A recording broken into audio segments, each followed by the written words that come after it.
Hi everybody. So today there's somebody I want you to meet.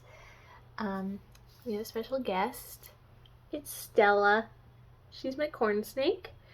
So I thought I'm sorry if I'm looking off to like the side here. I have my script on my laptop. Because I didn't want to miss anything. So I decided I was going to make a video about Stella, and then try and make a little video about corn snakes in general. I'll try and make sure I'm like propping her up so you guys can see her, because she's the star. um, I would like to just put a disclaimer out there that I am not a expert on corn snakes by any means, and if you're interested in getting a corn snake, I definitely recommend doing your own research. I will provide some resources in the description box that I trust, and I think you can find some basic information on corn snakes. And if I say something wrong, I definitely didn't mean to. But yeah, so I definitely recommend doing your own research, especially if you're interested in this topic. Um, so I'm gonna split the video. Not really gonna edit it to be like different sections, but I'm going to kind of categorize information in a certain way. So first we're going to talk about our star, Stella. We're going to do her information, and then we're going to talk about corn snakes as pets, and then some basic care that I thought of, and then I'll just list off some resources for you guys. Okay. So first, let's talk about Stella. Her birthday is on Valentine's Day, or so I've guesstimated. I wasn't entirely sure. I got her in November, not recently. I've had her for a couple of years, so I got her. She was 9 months old, and they told me that she was 9 months old, and so I kind of counted back from November to February, and it was the 14th. So like I wasn't sure. So it's probably not exactly Valentine's Day, but it's a good guesstimate. That's actually where she got her name, because my dad had a landlord named Stella, who was a very sweet old lady, and her name or her birthday was on Valentine's Day as well. So that's kind of, and I actually loved that woman, so that's kind of where this came from. She's 3, so I've had her for a while. She's 3 years old. She's growing well. She's about 4 feet and 2 inches long, according to her most recent shed, which was the 23rd of March, 2021. So I'm going off of that. So she's up there in size. I know she doesn't really look that big because she's all coiled up. I don't really know what she's doing. She's just kind of turning herself into a pretzel. She likes to do that. She's a wild type morph, which means that essentially if you found a corn snake in the wild, it would likely have a similar pattern or this pattern or coloration. She is very sweet. She doesn't seem to really mind being handled all that much. She does very well with it. It is a little warmer out today, and my room is quite warm, so she is very active. But she's not like nippy or anything like that. She does quite well with being handled and kind of just chills out. She particularly likes to hide in my sleeve when I'm wearing long sleeves, or if I have short sleeves or a tank top on, she just hides in my shirt. And then she does tend to like to poop there when she does hang out in there, so I really don't like to trust her in there unless I know she's already pooped recently. Like I know right now she kind of has a bit of poop butt going on, which means like there's a little lump close to her cloaca, so I know she's gonna poop soon, and I know that when I hold her, it seems to help her along a little bit with that. So she hasn't pooped on me that frequently recently, but where you going? But that's what she does. She currently eats adult mice. I usually buy them from Petco, where it's just labeled adult mice. Recently I had to buy them from PetSmart, and it was like large adult mouse or large mouse or something like that. She's almost right for the next size up, but the only ones I can find in the store are like small rats, and that's like the closest, smallest size up from what she currently is eating, and that's way too big for her, so she's kind of just working on this. She does eat about every other week, about every 10 to 14 days, because at this point she doesn't really, she's not really growing much. Her shedding has greatly slowed down. She used to shed almost every month or every other month, and now it takes like a couple months to do that. And she's, like I said before, she's super calm. I have a nephew who's about 2, and he absolutely loves her. I don't let him hold her because he's still a toddler, and so I'm worried that he's going to do something to hurt her. But she's really good with people, and she's good with him. I'll hold her while my nephew sits next to me and be like, oh, Nick, and like kind of like try and like boop her. And she doesn't really mind boops on her nose or boop in the snoot all that much. And she lets him when he like pets her, and she's fine. And like I said, I don't let him just kind of like go ham. Like I kind of hold his hand when he's petting her to make sure he's being quite gentle. And they get along great. They're good friends. And I just think she's really good with people. She's a good snake to learn with since she isn't going to be that scary. That's why like I'm really glad that she's so calm. So then I can show her to my nephew. My nephew won't be afraid of snakes because his current interaction with snakes is a friendly one that isn't going to bother him. And now we're going to go down to corn snakes as pets. So, are they good for beginners? I think corn snakes are typically a good beginner snake. I think they're pretty sturdy. They don't have super, like, technical requirements. Like, their humidity isn't that complicated. Their temperature isn't that complicated. In general, I think they're pretty. They're from a temperate region, and so they're kind of used. They can like. I wouldn't recommend letting their tank fluctuate that much, but if one day your heat bulb goes out, that slight change isn't going to hurt them too much. They're pretty good snakes. They don't have like I said, they don't have like super technical requirements that if you don't know how to deal with snakes, they're not known for being particularly picky. So it's not like, oh, your first snake is a corn snake and you're not gonna have any idea what you're doing. Just do your reading on them.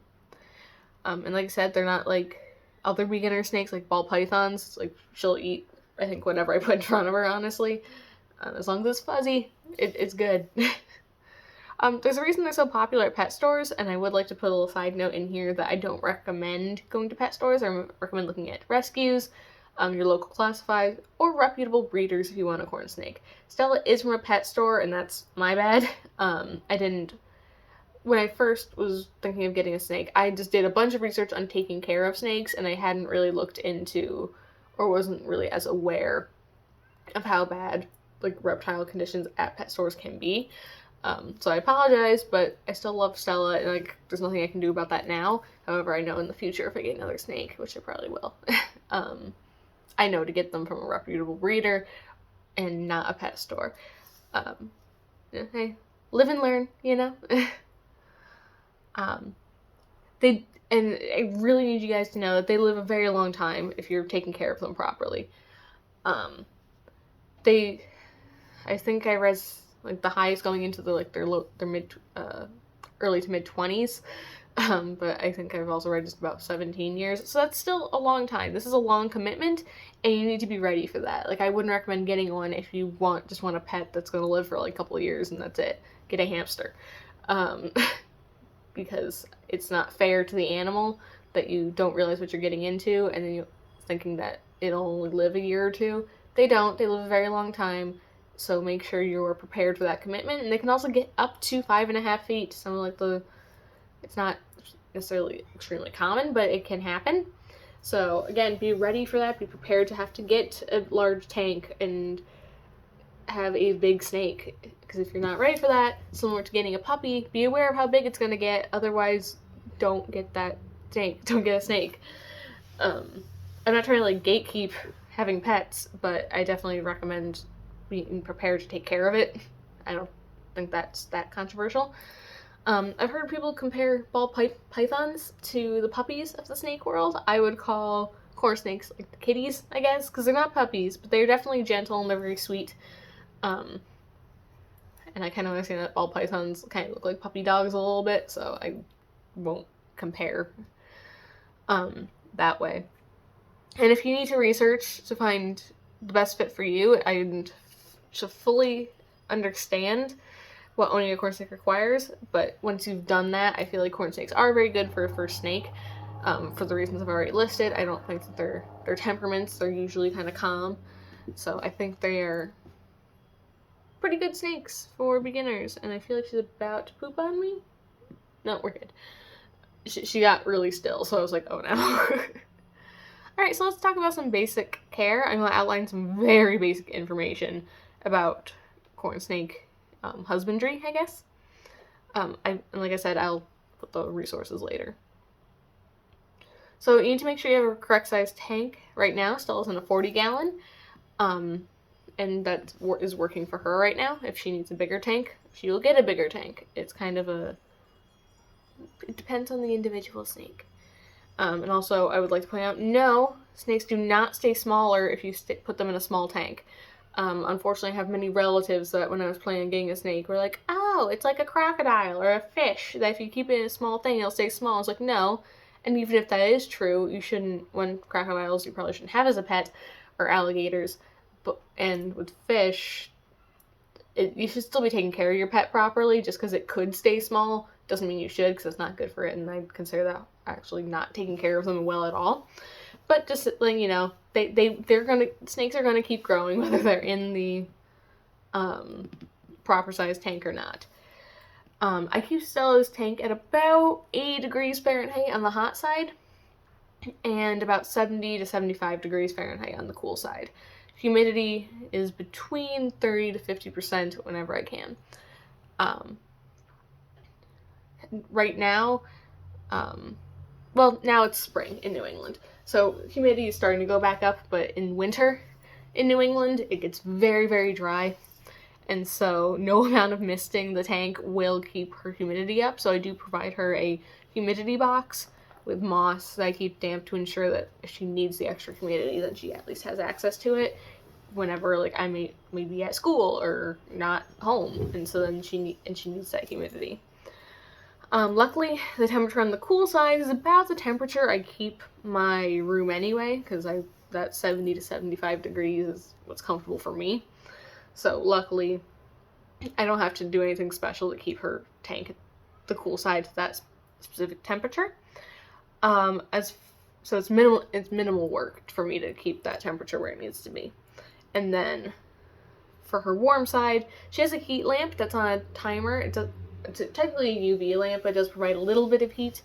And like I said, that's on a timer. And then she has a side-mounted heating pad that is on all the time to help get some more ambient temperature in there.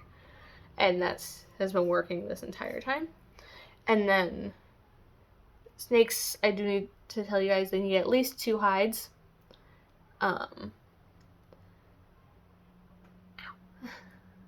Sorry, her scale poked me.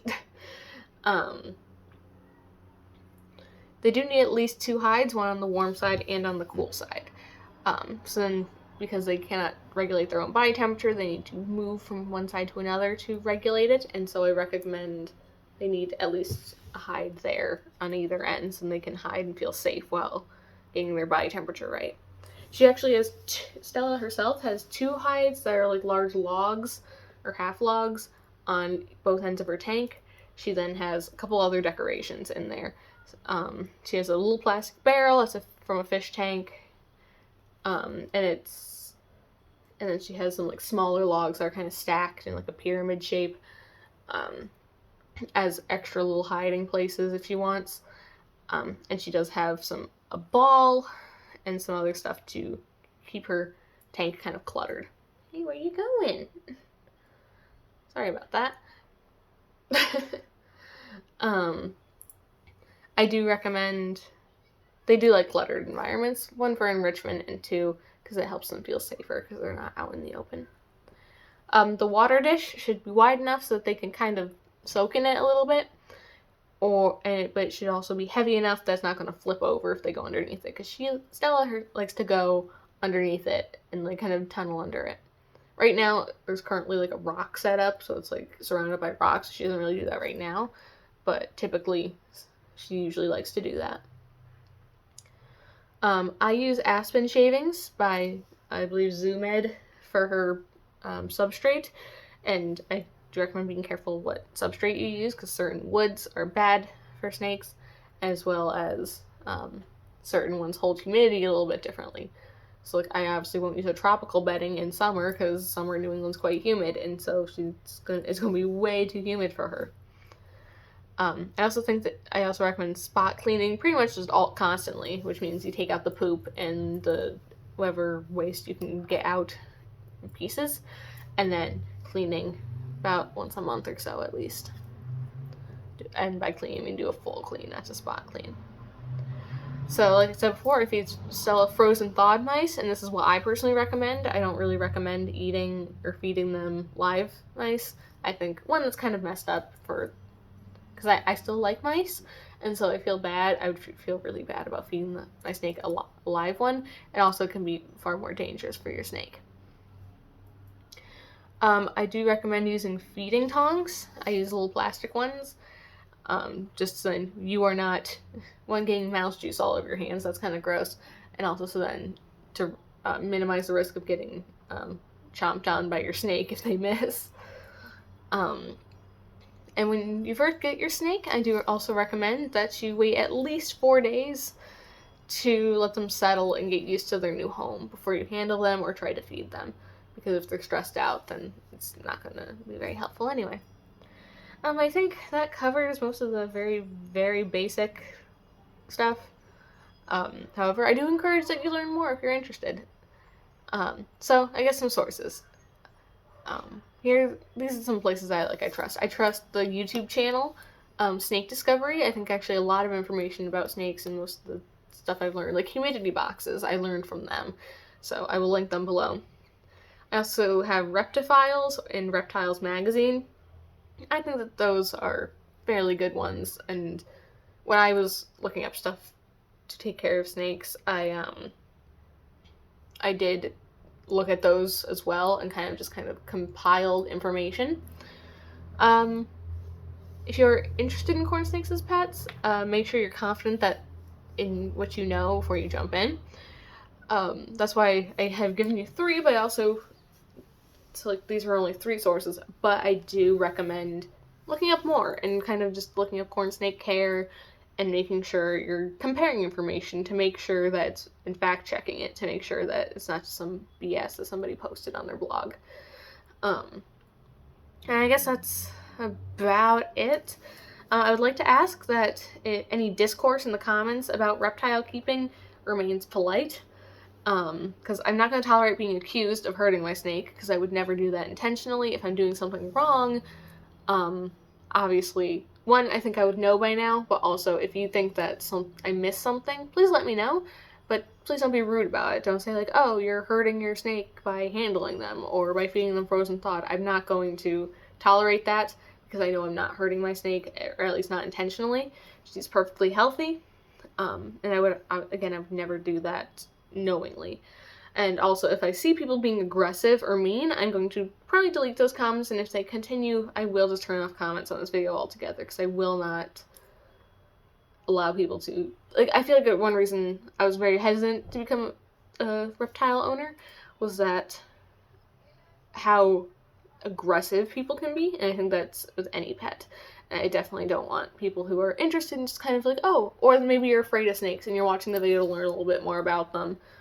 And then you look in the comments and everyone's being incredibly aggressive. I think that's really, it's not good. Again, I'm not claiming to be an expert. And this is just what I could think of to talk of. And if I miss something, please add it in the comments. Again, this is very basic. I'm not recommending that you use this video as a guide for corn snake care. That's why it's not titled Corn Snake Care. It's talking about Stella and just kind of sharing a little bit more information about corn snakes. I think you should do more research instead of just trusting one person's word on the internet. That's all I'm saying. I also wrote down that questions are welcome, and if I can't answer it, I'll probably suggest where you can go look for it, or if I don't know where to look, I'll probably be like, hey, fill me in. And don't worry, I'm going to link all the resources I suggested in the description box below in order to help you find them. I also will provide a link to Stella's Instagram, because she has an Instagram. She posts, or I post on it regularly, or not super regularly, but occasionally. And so if you want to see more of Stella and more pictures and sometimes videos of her, then this is it's a good place to look. And thank you all so much for watching. I'll give you guys a little close-up of Stella before we leave. You want to say bye? Bye.